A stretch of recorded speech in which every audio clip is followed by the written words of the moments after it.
নববর্ষের ঐকতান, ফ্যাসিবাদের অবসান প্রতিপাদ্য নিয়ে ঢাকা বিশ্ববিদ্যালয়ের চারুকলা অনুষদের সামনে থেকে শুরু হয়েছে বর্ষবরণ আনন্দ শোভাযাত্রা। ঢাক, ঢোল আর বিভিন্ন বাদ্যযন্ত্রের তালে এগিয়ে চলেছে শোভাযাত্রা। অন্যবারের তুলনায় এবারের আয়োজনে ভিন্নতা দেখা গেছে। শোভাযাত্রার স্থান পেয়েছে ফ্যাসিবাদের মুখাকৃতি।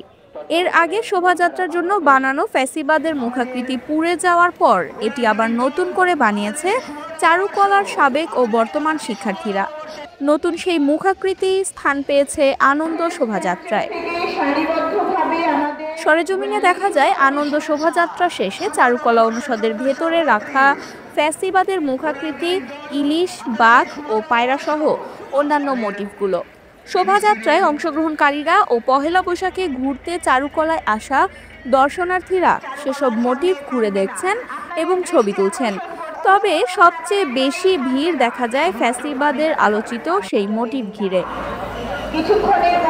কেউ শুধু সেই মোটিফের ছবি তুলছেন, তো কেউ মোটিফের সঙ্গে নিজের ছবি তুলছেন। কেউ ফ্যাসিবাদের মুখাকৃতির সামনে প্রিয়জনের ছবি তুলে দিচ্ছেন, তো কেউ তুলছেন সেলফি। সেই ফ্যাসিবাদের নাগপাশ কাটিয়ে এবছর এক মুক্ত আবহে, মুক্ত বাতাসে বাঙালির জীবনে এসেছে পহেলা বৈশাখ। আর তাই বাংলা নববর্ষ 1432 উদযাপন করতে আজ লাখো মানুষ ঘরের বাইরে ছুটবে। রাজধানী ঢাকা সহ সারা দেশে মানুষ পহেলা বৈশাখ উদযাপন করবে।